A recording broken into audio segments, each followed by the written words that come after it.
brackets were busted last weekend. We now have 16 teams left, and the craziness has just begun in March Madness. Another historic run for 23-11-2026 racing season, as in Darlington, Reddick reigned supreme again. Match day 5 in the MLS kicked off last Saturday. We had 2 perfect teams at the end of match day 4. How will things go for LAFC and Vancouver this week? Who knows? WrestleMania season gets wilder and crowns an unlikely duo as tag team champions. Also, the Worm returns to the squared circle. We've got the beats. And Tom Brady shines on the football field again. Wayne Gretzky gets company in the record books, and a Japanese fan captures the spirit and the hearts of baseball fans around the world. All this and much more coming up on They Be Talkin. They be talking, talking, talking, talking, talking, talking, talking, talking, talking, talking, talking, talking, talking, talking, talking, talking, talking, talking,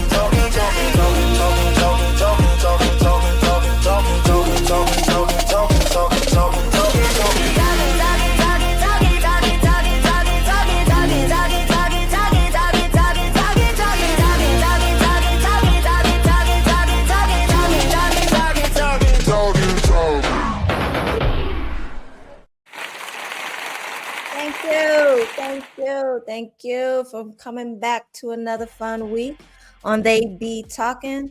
Welcome to the show. My name is Shorty Bang Bang, and I'm coming to you live from the beautiful, sunny California. And boy, we got a lot of sports to talk about. And with me, as always, is my mask compadre, my mask cohort, Dizzy. Dizzy, what's going on? Why you crying? You look off. You've been quiet. You crying? I'm not crying. You're crying. There's no crying in sports. Sure isn't. But what? No, man, something happened. What's going on? It's nothing. Well, maybe something. I mean, I didn't even get past the first week because my bracket's already busted. Oh, Dizzy, don't worry.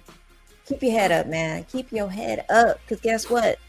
All of our brackets got pretty much busted. But look, stay strong, my friend. We'll get to that. We'll get to the brackets. Hope we can lift your spirits up today, because look, there's much more sports to talk about. So don't worry about it, Dizzy. Don't worry about it. Don't worry about it. How about this? Let's talk about something fun that happened in the NBA. Little Kevin Durant. Little record breaking. All right, well, let me tell you, it was a massive piece of NBA history. It went down last Saturday. We officially witnessed a shift in the all-time scoring hierarchy.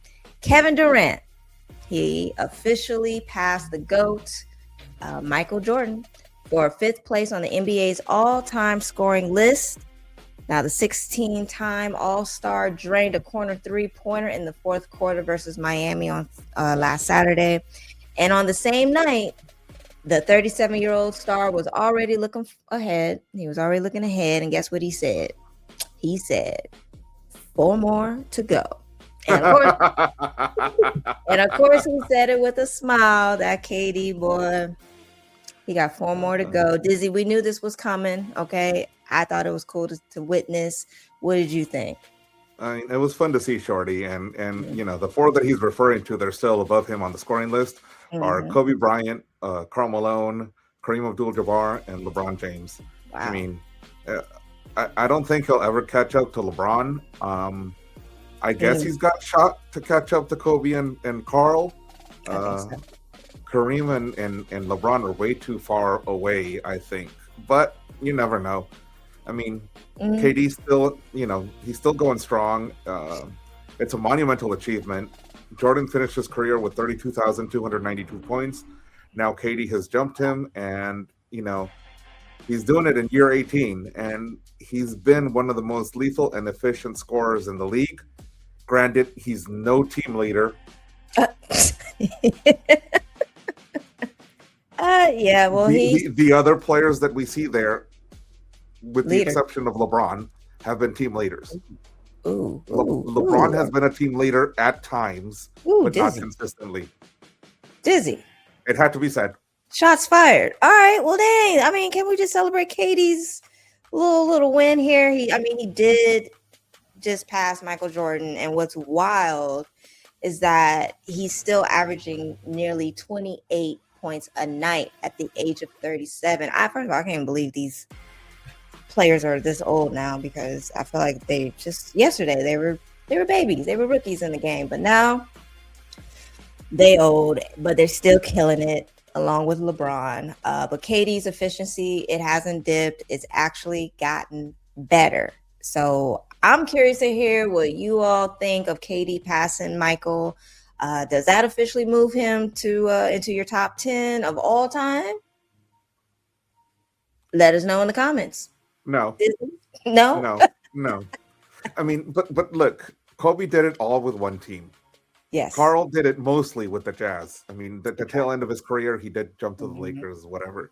We can forget about that. He did it all pretty much with the Jazz. I forgot about Kareem was a buck in the Lakers, so he played for two teams. Yeah. LeBron and KD are in this journeyman era where they've bounced around multiple teams multiple times. So. Yeah, well, it's the new era. That's just how it is. But look, all that's going on with KD, and people have been breaking records. But meanwhile, we've been having some interesting things play out in the NBA standings. It's been a little chaotic. So let's check it out. Let's see. If the NBA playoffs were to start today, Wednesday, March 25th, for the reference, the top seed in the East would be the Detroit Pistons, and the top seed in the West would be OKC. And the number 2 seeds, the Spurs and the Celtics, but the East is a tight race in the East for number 2, right? So you have the Knicks, they're 1 game back from Boston, and the Cavs are 2 games back with about 10 games to play. Look, it's a lot of numbers going on. It's a tight race. I mean, the Cavs or the Knicks could easily jump the Celtics and take that number 2 spot. Yeah. It's only 2 games apart. It's a very, very, very tight race, and it's very, very, very competitive. You got the Bucks and the Bulls that are mathematically still able to like jump into that top 10 in the East, and you've got Brooklyn and Indiana and Washington already like gone, eliminated by Brooklyn. Why are we? No offense. By peace, Holmes. But the West, you got to look at the West. The West is wild. The West is wild. Golden State would have to lose out, and Memphis would have to win out to claim that number 10 spot. So in the next couple of days, we might just see Golden State clinch it and seal it, and then everybody else in the West that didn't make it, bye. But the race from 4 to 6, Nuggets, T-Wolves, Rockets, they're all within a game of each other. Yeah. That can just shake up real quick. And it's very important to get that number 4 seed, because you get a home playoff in the first round. Right. The Lakers pretty much got the number 3 locked in, because unless they absolutely lose out and the Suns went out, the Suns won't take the division from them. So the Pacific's pretty much locked for the Lakers. Thank God. Thank goodness, because I'm not going to do no play. I'm personally happy that the Clippers have already clinched the playoff spot in the West, because the West is so... What do you do? It's so ready to just take over. I just wish that the Clippers would go on a little win streak so that they don't finish in the top 8. Instead, they finish in the top 6. But that's going to take a lot of doing and a lot of winning and a drastic fallout from the Rockets. But hey, we can only hope. We can only hope. It's hey, your guess is best as mine right now, but clearly the sprint is on to April 12th, which I guess will be the end of the regular season. So let us know, you out there, let us know who's your sleeper team. Do you think the Knicks can catch the Celtics, or can the Wolves shock everyone in the West? And I think they can. But drop your playoff predictions in the comments. Let us know. We'll keep up with this chaotic news until April. All right. Okay. Dizzy, have your tears dried yet? We can skip the story. Art, we can skip the story. Art, let's skip the story. No, Art, don't do that. We can't skip the story. Yes, Dizzy. We can. because this is prime time March Madness. Hey man, if your bracket broke, your bracket broke. It's okay. It's not You okay. try. Well, let's talk about it then. Darn it. We got men's college basketball. All right. Brackets definitely have been broken. And we're now in the Sweet 16 where the competition never disappoints. It always excites. Well, except it did disappoint, the Florida Gator people. Sorry, y'all. Y'all fell to Iowa Hawkeyes 73-72. Now the number 9 Hawkeyes will take on the number 4 Nebraska Cornhuskers in the Sweet 16. Dizzy, I hope, did it just totally tear up your bracket? I had Florida go into the Final Four. No. It is done. I thought they would have gone farther too. I mean, they had a kid on the team that's 7-9 or something. Yeah. Thought, how do you lose with that? The other teams in the Sweet 16, now that you mentioned Iowa and Nebraska is one of the matchups. You got the Fighting Illini, Illinois against Houston in that same bracket. You've got number 1 Michigan against number 4 Alabama. You've got number 6 Tennessee against number 2 Iowa State. And then on the other side, Duke St. John's, Michigan State UConn, U of A versus Arkansas, and Texas playing Purdue. Man, this is I know your bracket got busted, but this is a nice little setup here. But check it out. The women's bracket didn't disappoint, as we have had one Cinderella with number 10 Virginia Lady Cavaliers as first to beat the number 7 Georgia, and on Monday eliminated the number 2 Iowa in their arena. So will the Lady Cavs continue their historic run? We'll find out when they face off with number 3 TCU. This bracket, I did not see the Lady Cavaliers doing this. Congratulations to them. Yeah. Where'd they come from? I don't know, but beating Iowa, that's huge. That's huge, and in their own home, that is huge. Yeah. The other teams, you got South Carolina, Oklahoma on that side of the bracket. You've got Texas, Kentucky, Louisville, Michigan, and then on the opposite side, you've got the undefeated UConn against North Carolina, Notre Dame, Vanderbilt, Duke, LSU, and the Golden Gophers against my Lady Bruins. Ooh. Go Bruins, go! Okay, well, yeah. Unfortunately, my Lady Trojans, they took an early exit with South Carolina, putting them back on a plane to LA, unfortunately. But South Carolina, we already know, is big dog up in here. They come in ready, and then they're set for the next round. So are the rest of the teams. But I think this next round is going to be straight bonkers. Dizzy, are you going to reset your bracket? I am not resetting my bracket. I am sticking to it, especially on the women's side, because I got most of them right, with the exception of Virginia. So I'm gonna write it out. Once I said it, I don't forget it. I just follow it, and the Lady Gamecocks are on fire. The Lady Longhorns are on fire. The Lady Bruins are on fire, and the Huskies. You can't say anything more about the Huskies. They're still undefeated. It's insane. It is. So keep your head up. You still got this. How about you, Shorty? How's your bracket going? Oh, my bracket is busted and disgusted. Okay, it's ain't looking too pretty, but I'm gonna still watch. I'm not gonna reset nothing. I'm just gonna enjoy the competition, to be honest, because all the bracket stuff will just make me cry as well. And Shorty Bang Bang don't like to cry. No. But we're going to move on. We have some football news. More football news. Season hasn't even started, and we're still going strong. Back to the football field. Woo! Where we had some major moves are being made in preparation for this upcoming season. Let's get into it. The Dolphins from 2025 have been completely dismantled. Okay? We're talking about they gutted the whole offense. They traded their all-pro receiver Jade Waddle and their 4th round pick in the 2026 draft for Denver's 1st, 3rd, and 4th picks in this year's draft. The Broncos now secure a veteran wideout to help their young quarterback Bo Nix. It's a pretty cool move here. Pretty smooth move. It's a very smart move for the Broncos. Yeah. You can't go wrong with picking up a veteran like Jalen Waddle. Hopefully the altitude doesn't do him in. You know, best wishes and kudos to him. Great career in Miami. The epitome of professionalism. He never spoke bad about the franchise. It's a shame that Miami is moving on, but hey, you know, happens. It happens. They reset. They lose Tyreek Hill. They lose Tua Toga Viola. Yeah. They lost their coach. It's you know they've got 2 premium defenders that they picked up.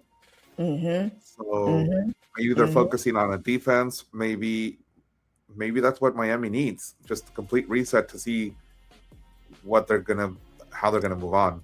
I mean, at this point, what they got to lose? Okay. But for Denver, the pressure sounds like it's mostly on the quarterback, whether it's a rookie or a veteran. You can officially say there's no excuses left for them. They have a top 10 receiver who's in his prime, a protected offensive line, and a play caller who loves to go deep. So the Mile High Air just got a lot more dangerous. Broncos aren't my favorite, but shoot, they're playing it right too. The Broncos are not interested in a slow rebuild. They are ready to try to take over the AFC West and stay atop. They saw the moves that other teams have been doing. They see what the Raiders are trying to bet on with the draft. Yeah, it's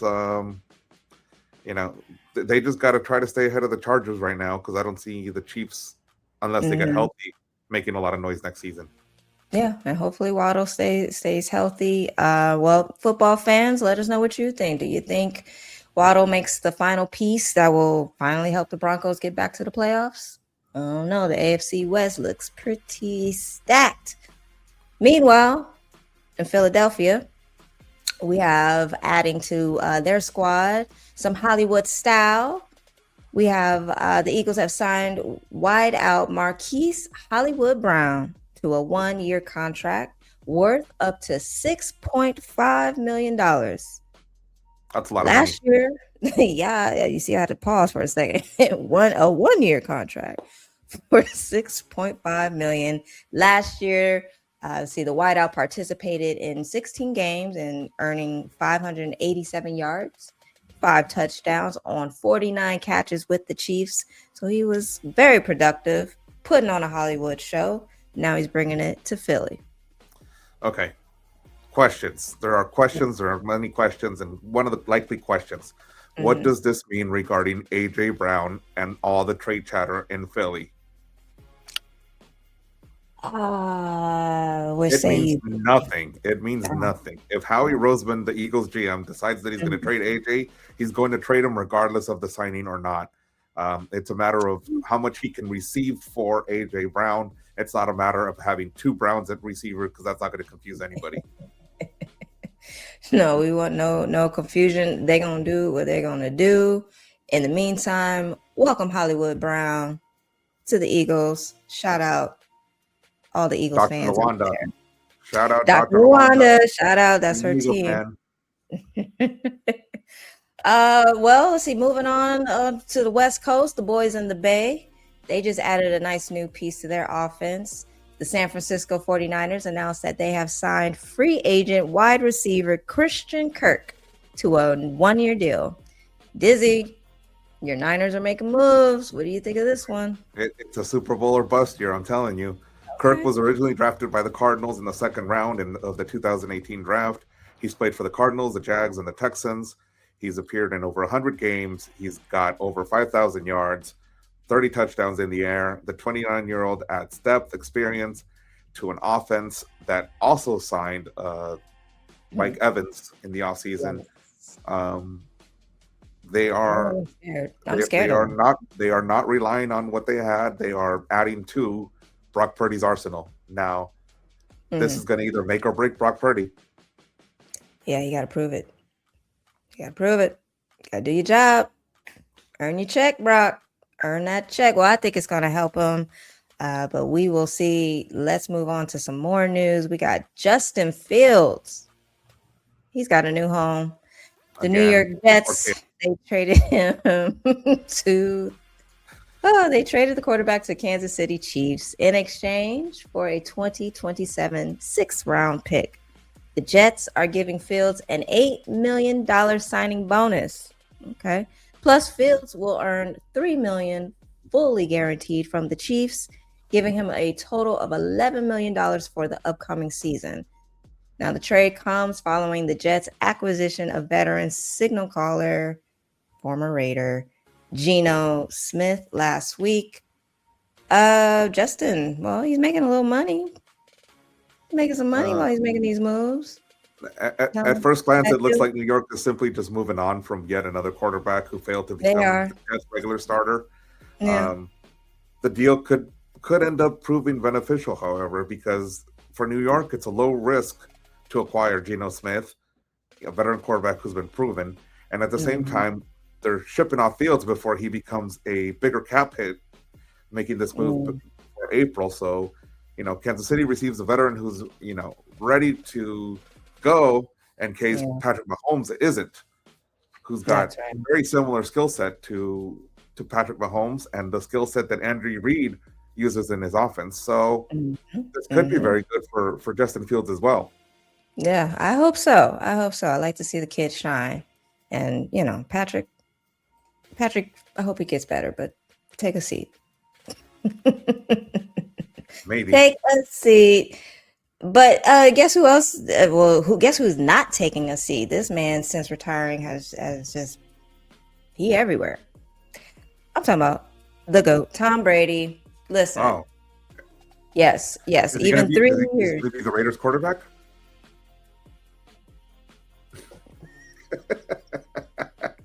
You want to go ahead and say that again. Put it in there. Is he going to be the Raiders quarterback? Or why are we talking about Brady? Okay, well, really, we're talking about Brady because even with 3 years removed from the game, Tom Brady is still throwing that football. Look, he was in a flag football game, y'all, and he was doing his thing against Logan Paul in this hilarious flag football game. It was the Fanatics Flag Football Classic on Saturday at the BMO Stadium in Los Angeles, and not just because he was back on a football field for the first time since he officially retired. This would have been fun to see. I didn't know this was happening at BMO until I saw some friends who were at the game. Yeah, speaking of friends, I saw Dr. Lawanda there. Dr. Lawanda. Yeah, we're gonna talk to Dr. Lawanda next week. Get her fan experience from that. But yeah, what's up with Brady being 48 and he's still throwing darts. He's still throwing darts, and he was surrounded by current and former NFL players. He threw an 85 yards total on the day. He threw 2 touchdowns. He even threw one to Gronk. Of course he would. Hell, if I had been there, maybe he would have thrown one to me. I don't know, but wow, Brady performed well. His squad was blown out by Team USA football, 43-16. In that game, and Brady and Founders FFC would have a chance at revenge in the championship game, but the US team, which knew exactly how to take advantage with flag football rules, beat them 24-14. And Brady's competitive edge, it was in full bloom. I think that's what I like about him. He does stay competitive, especially when he went toe-to-toe with WWE superstar Logan Paul. Take a look at this. You good? No. I did great. You did good. Tom, I did great. Say that. I agree. You did great. I agree. In the end, it was all fun and games. It was a great exhibition for the flag football in LA, considering that LA is going to host the Olympics in 2028, and flag football is officially an Olympic sport for these 2028 games. Fun. So, great spectacle, great to see. It was just fun. It was good. I mean, you can't blame Tom for being competitive. He's the epitome of professionalism, and he's always been a fighter. And it was good to see. It was good to see him throwing the ball. It was good to see him in an element that allowed him to show off the skills that he still has. Yeah, you know he misses it. He misses it. I think the league misses him. Hell, I miss him sometimes. I don't know And if I I'm not really miss him, but I give him all props and kudos for being out there playing flag football at the nice age of 48. Looking good, Tom. Looking good. Dizzy, let's lift your spirits up some more. Let's talk some MLS soccer. Some football. Football.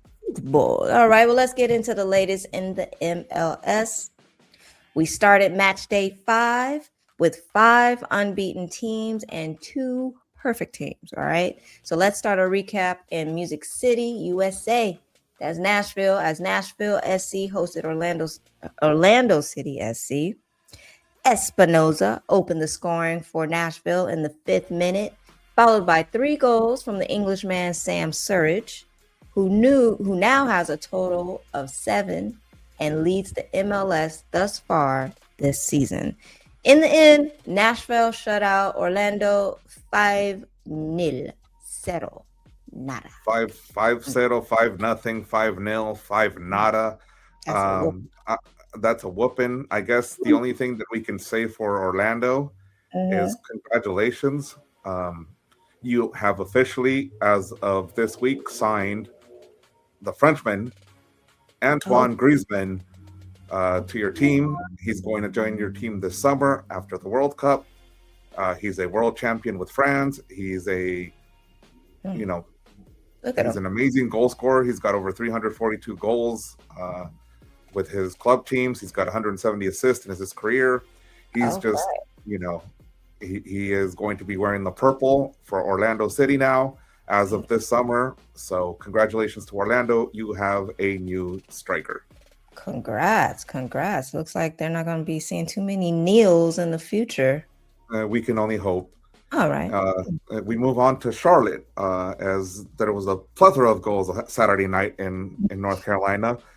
They scored 5 unanswered goals for a final score of 6-1 against New York Red Bulls. Why do we mention the Red Bulls? Because another legend is joining the Ring of Honor, and we're talking about Bradley Wright Phillips. Congratulations on an amazing career. He will join the Ring of Honor for New York Red Bulls on May 2nd against FC Dallas. This is a great honor for a legendary goal scorer in this league. We can only wish you the best. And Red Bulls, you guys got to turn this around, because you guys can't lose like this when you induct this man into the Ring of Honor. No, that's not a good look. That's not a good look at all. Congratulations, Bradley. But we're going to move on. We have some news coming out of Texas. The Texas Derby was the most entertaining game of the weekend by far. The game was 3-3 for about 30 minutes when FC Dallas Peter Musa scored the game winner in Frisco, Texas, giving FC Dallas a 4-3 win. Go ahead, Texas. Go ahead. Big win for Dallas and beating the Dynamo. It's a rivalry game. The cities are about 3-4 hours apart by car, 1 hour apart by plane. It's just it's a big win for Dallas. They got bragging rights for a little bit. They play later on in the year, but they got bragging rights for now. We move on to Vancouver, who look to remain perfect in the season, but as they hosted San Jose, but the lone goal was scored in the 45th minute by Bo LaRue, who frustrated Vancouver's horrible week, as they were also knocked out midweek from the CONCACAF Cup. They are perfect no more. Adios, Vancouver. Adios, perfect record. Dang. It's a shocker. It's a shocker that they couldn't score with the offensive firepower that they have, and it just it's got to be frustrating. But at the same time, you can't win them all. Can you say that for me one more time? CONCACAF. CONCACAF. CONCACAF. The Confederation of Central American of North Central American and Caribbean Football. You did that. All right. Well, moving on to Austin. Austin versus LAFC. Now listen, LAFC traveled to the Lone Star State to face Austin. Oh, we're back in Texas. Excuse me. But LA went to Austin to go face to face with Austin FC. The game finished 0-0. What? But it's not from the lack of chances. LAFC remains unbeaten, but they're no longer perfect in 2026. However, with this result, LAFC has set an MLS record for keeping clean sheets, otherwise known as not giving up a single goal thus far in 2026. So 5 straight games to start the season. That's 450 minutes without giving up a single goal to anyone. That's pretty impressive. Impressive. That's impressive because one of the teams that they shut out was Miami. Speaking of Miami, they were in the Bronx on Sunday night in New York City as they hosted Messi and Inter Miami in Yankee Stadium in front of about 45,800 fans. Which, it made it feel like a Red Sox Yankee game. It was packed. It was a packed house, and they didn't disappoint. Messi tied the game with his 901st career goal in the 61st minute, and then Brazilian center back Mikael scored the game winner in the 75th minute, giving Miami a huge 3-2 win and saving face since they had just been bounced from the CONCACAF Cup by Nashville earlier this week. Wow, at Yankee Stadium. I would have loved Yankee Stadium. How did they do that? How did they do the field? They played like on the outfield, like across the outfield.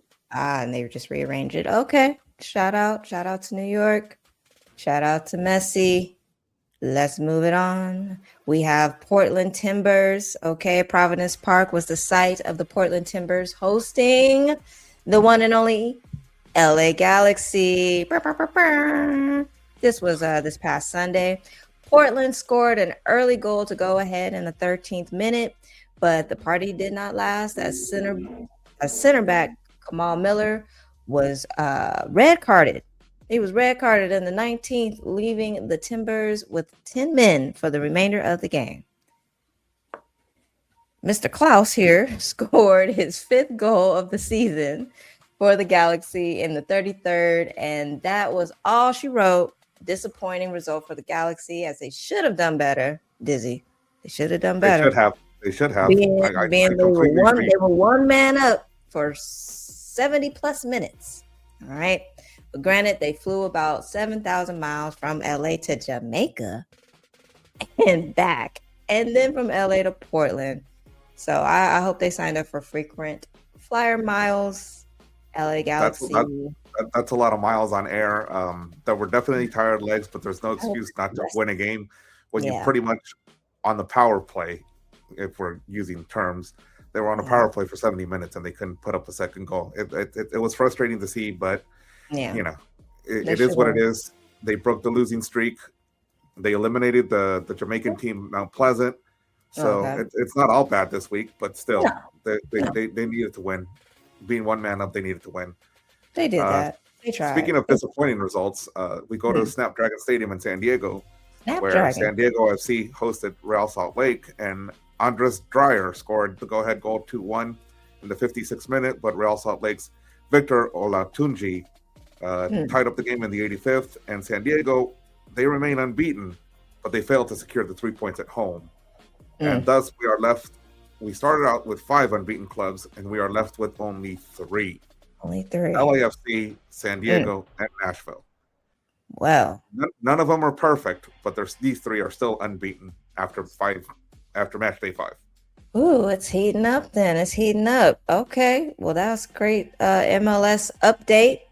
Dizzy, I'm sure you're happy with your Galaxy. A little disappointed and you're hard on them, aren't you? Don't be so hard on them. We got to win. We got to win the ones that we got to win. I see the look in your eye. We got to win the ones that we got to win. Oh, all right. Well, let's smooth this out. Let's move on to some racing. We got some news in NASCAR racetrack where Tyler Reddick and the team Jordan were overcoming a bunch of issues inside his number 45 Toyota.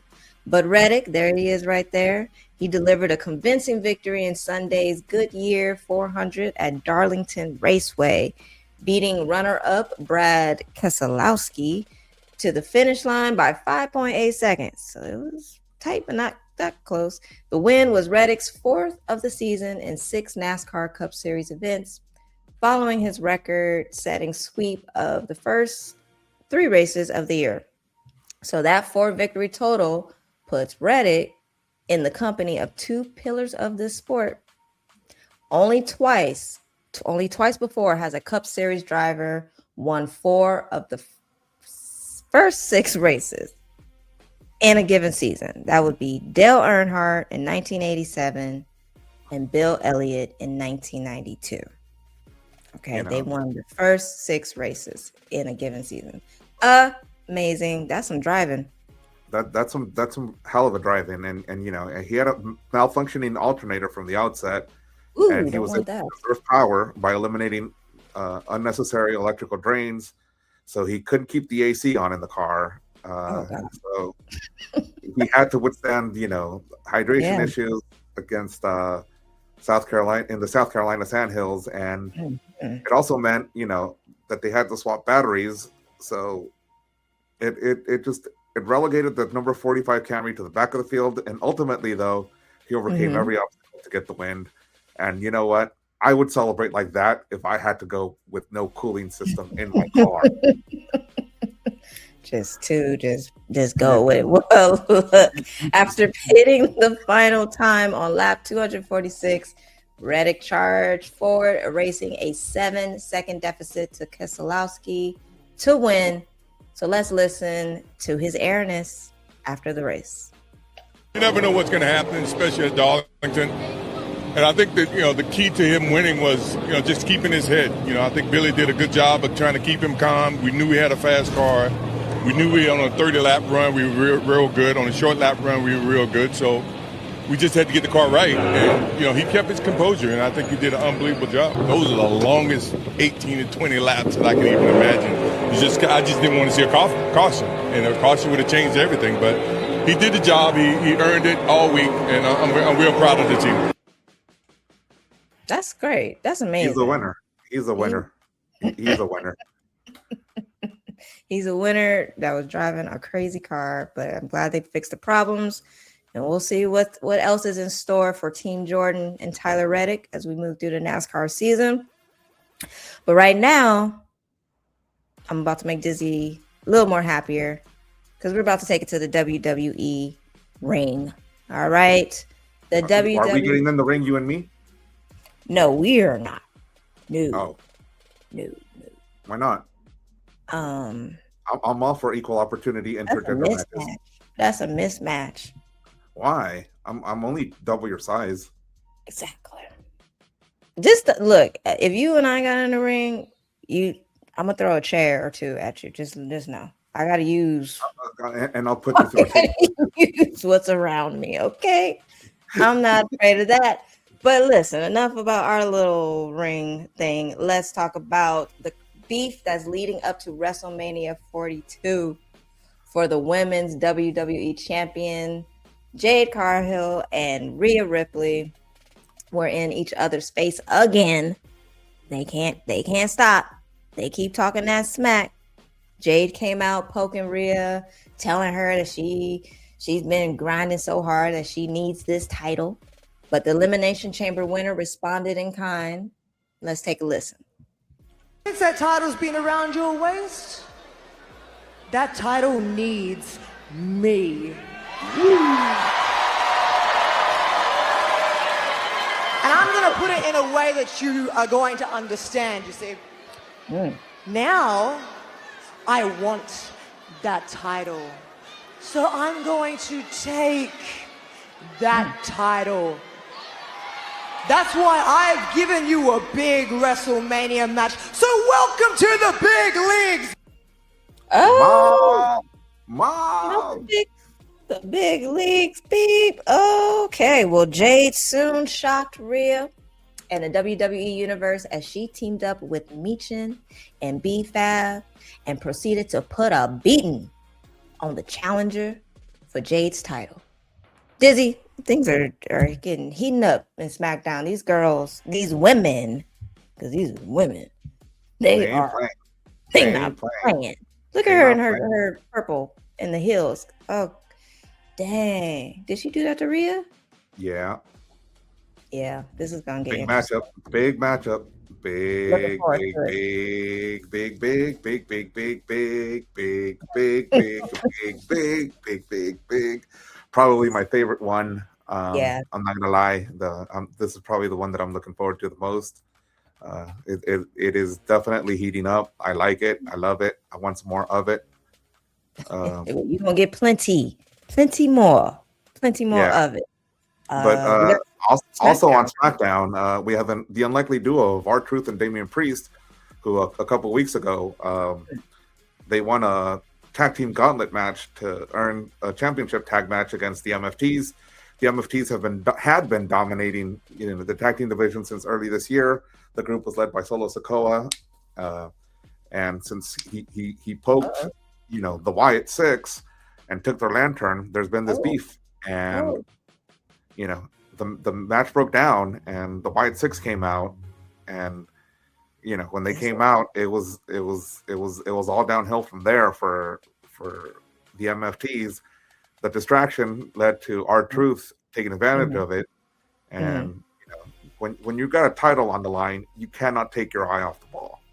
No. Because when you take your eye off the ball, you end up losing it. R-Truth hit his finisher. He got the 1, 2, 3, and then the beauty of it, they get to take a picture with Triple H and hold the tag team titles. Oh, is that nice? Look at that. They look so different in contrast to what they were just doing in the ring. Well, shut up. It helps that you win, right? Like it helps when you win, just a little bit.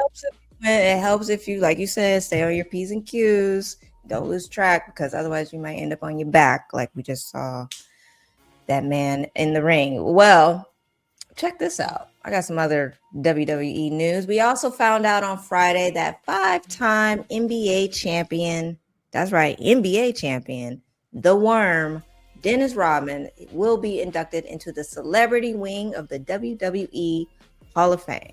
Didn't even know that existed, but that is awesome. Shout out.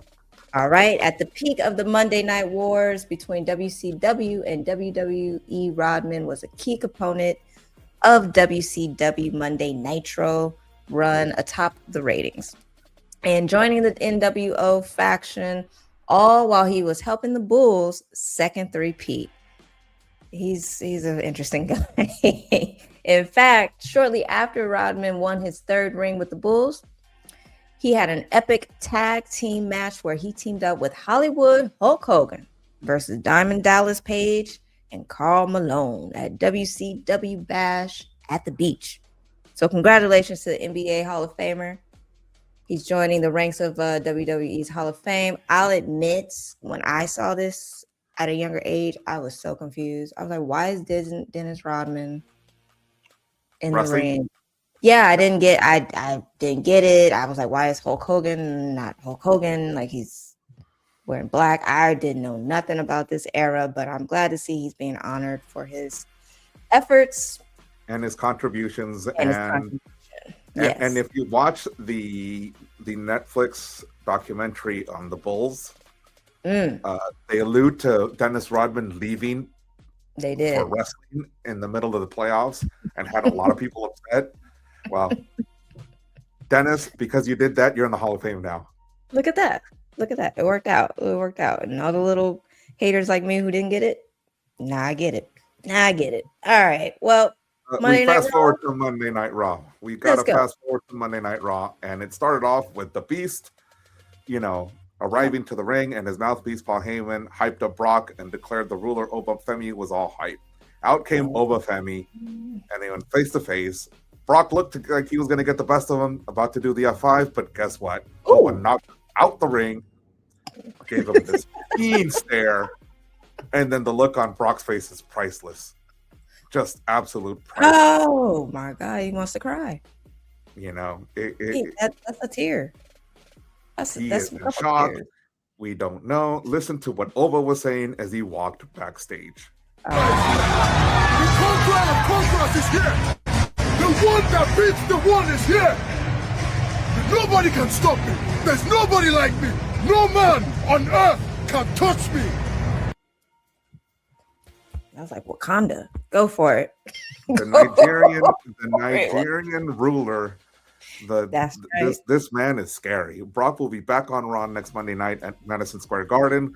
Will the Beast find an answer on how to take Oba Femi down? That is the big question. Did Brock all of a sudden go from being a menace to an underdog in this match and going into WrestleMania? If you look at them physically, they are very similar. Yeah, they are. Oba is getting the best of him 2 weeks running in a row. Yeah. What's going to happen? Because, like you said, they look very similar in size and aggression, but every time I keep seeing Oba, he tossing Brock out the ring. So, yeah, and every clip the producer sends us is Oba getting the best of Brock. Everything I see on Monday Night Raw is Oba getting the best of Brock. It's insane. I'm not mad at it, though. I've never seen Brock in this position. Well, maybe there's a comeback story in the making here in WrestleMania. There it is. Another match to look forward to. Let's see what else we got here. Well, we got back to the ladies. We got AJ Lee and Becky Lynch. They also made a unique exchange on Raw. Becky demanded a rematch for her, and I quote, her Intercontinental Championship that she claims was robbed by AJ Lee. And AJ, who's tired of the hoopla, well, she responded like this. I'ma show you why I am the best of my generation and yours, and maybe the next. Why I am your favorite wrestler's favorite wrestler, and apparently your daughter's favorite wrestler. I will give you what you want. AJ Lee versus Becky Lynch for the Intercontinental title at WrestleMania. I shine at WrestleMania. I take my title back on WrestleMania. My domain, not her. She's competed twice at WrestleMania. Me, this is gonna be my 10th one, best one. Woo! 10th one, best one. She said, I'm your daughter's. Okay. Dizzy, did they always bring the family in like this? Like, that's crazy. They're starting to bring in the daughters quite a bit. Leave the babies out of it. Oh, all right. Another great match to look forward to.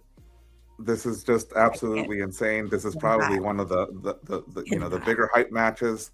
It is going to be great. It is going to be epic. It's going to be hard hitting.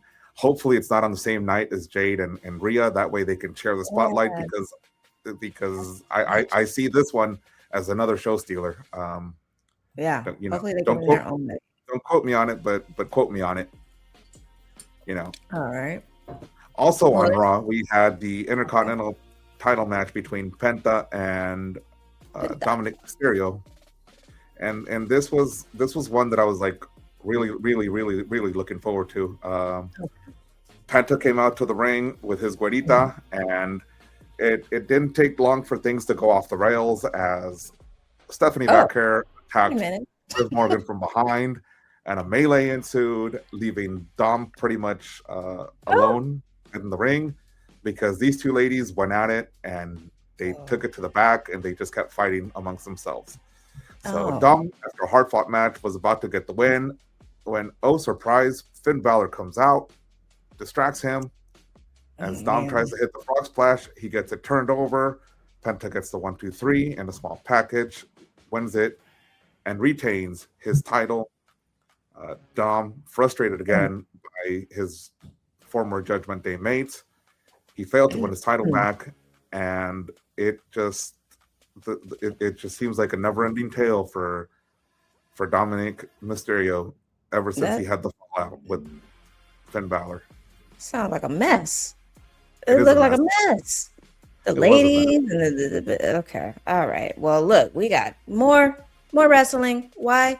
Because we have CM Punk versus Roman Reigns. That's right. The heat also rose between them two.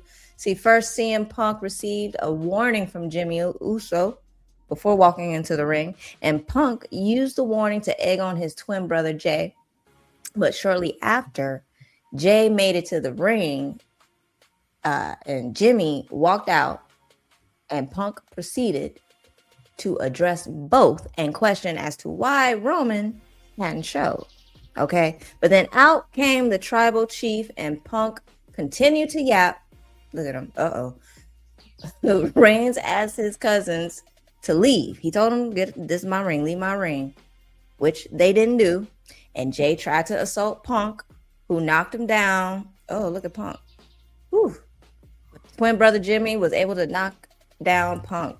The melee led to officials coming out to separate the bloodline from Punk. In the midst, Jay tells Roman to handle Punk, and something inside the OTC snapped, and he speared the world heavyweight champ and then powerbombed him. He powerbombed him through, not on, but through the announcer's table. It looked like CM Punk just got tossed and thrown and riddled and rattled. That's not fair, Dizzy. It's not about fairness. It's about titles, and it's about championships, and it's about filling that stadium up, and it's about main eventing. And that's not Punk in agony. That is Punk laughing after he got put through a table. Oh, he crazy. Like, he's crazy. You know. He's ready. Speaking of Punk, Topps Trading Cards released a limited edition AJ Lee and CM Punk trading card collection for all collectors. The first trading card, hell of a collectible for any, I guess I was going to say baseball card, but it's not a baseball card, wrestling card aficionado. Yeah. You got some wrestling cards? I don't. I used to have a lot of baseball cards back in the day, but okay. I'm surprised. I used to collect basketball cards. Yeah, like collecting cards used to be a big thing, and then it was fun. Became an expensive thing, and then had a little book and everything. Yeah, well, like everything else, it got expensive, and chose to spend my money on something else. Speaking of choosing to spend your money on something, we have a really, really nice story coming out of the baseball world. As we're on the cusp of, the WBC and start of the baseball season, let's highlight this Japanese fan's journey to the recent WBC tournament. He's known, that guy right there, the Asian man in the Venezuela outfit. He is known on X as Sumidi2. I'm assuming I'm saying that right. And this fan, he documented the intense atmosphere of the tournament. After Japan's exit, he stayed in Miami and supported Team Venezuela on the quest for the WBC crown. And he posted on X, he said, the final ticket cost 100,000 yen and the playing ticket 400,000 yen. So I decided to prioritize having fun and become a Venezuelan to cheer them on. And that is what he did. He's in full gear right there. The passion and love for the game had him spending about 500,000 yen, or let's just say more like $3,500 in US dollars. That's still a lot of money. That's still a lot of money. That's still a lot of money. And tickets and travel alone. So that ain't including the food and the, his gear, I guess. But he was dedicated to the tournament. And after Venezuela's victory over Team USA, he later posted, before I knew it, and look at him turn up. Get it. Oh, he's having fun. He's having fun. Oh, shout out to him. Shout out to the fans who just do it for the love and sacrifice a little money for a great experience. And you know what?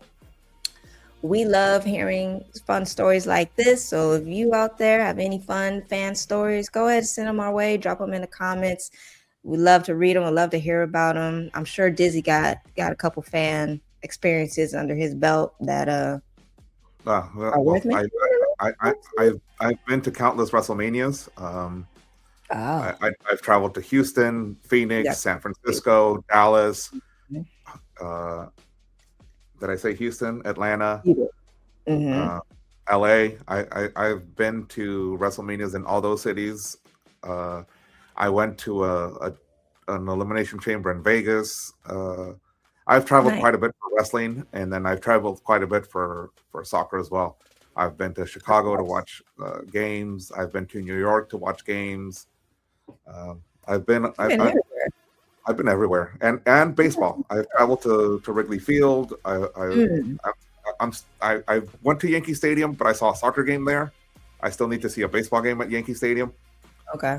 I still need to check off Fenway off my baseball list. It's a lot I gotta check off on my list. I have a list of stadiums and arenas that I would like to attend. I don't even think I've achieved at least maybe 10% of that list. But one day, Dizzy, because I'm a sports fan too, and I like a good experience. I'll pay for that. That I will pay for. Or if anybody wants to got an extra ticket. Shorty likes to have a good time. I do. I have a good time. Moving just on to the ice rink. Me to no Angels game. Let's move on to the ice rink because Alexander Ovechkin of the Washington Capitals has become the second player in NHL history to score 1,000 goals in the regular season and in the playoffs combined. The first was the eternal number 99, Wayne Gretzky. Ovechkin, this is how he pads his stats. He's got 923 regular season goals, 77 playoff goals in his illustrious career. Congrats to Ovi. You have joined some elite company. Wayne, on his accord, had 894 regular season goals and a most impressive 122 playoff goals. Wow. Wayne Gretzky ended his career with 1,016 goals combined with the Oilers, Kings, Blues, and Rangers. Ovi has only played for the Capitals and only needs to score 17 more to beat Wayne all time. Which, since Ovi doesn't look like he's going to retire anytime soon, I think he's going to do it. Congratulations to Alexander Ovechkin, originally from Russia, currently playing for the Washington Capitals of the NHL. Congrats. Hats off to you, sir. Hats off to you and your two front teeth that are no longer there.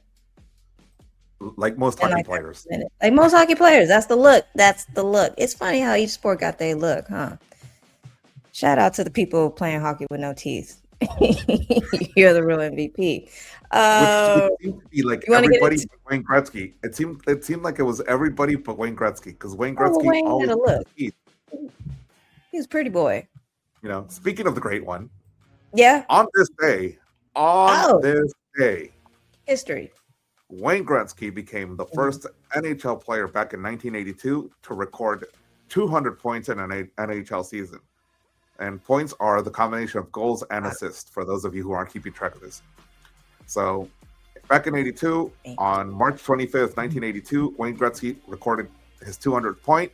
He finished the season with 212 total. Most impressive year with the Edmonton Oilers, and also a championship year for the Edmonton Oilers. Kudos to Wayne. He is the great one. He is the only one in this league, kind of like Jackie Robinson in baseball, to have his number retired on all NHL teams. Oh, wow. I didn't know that.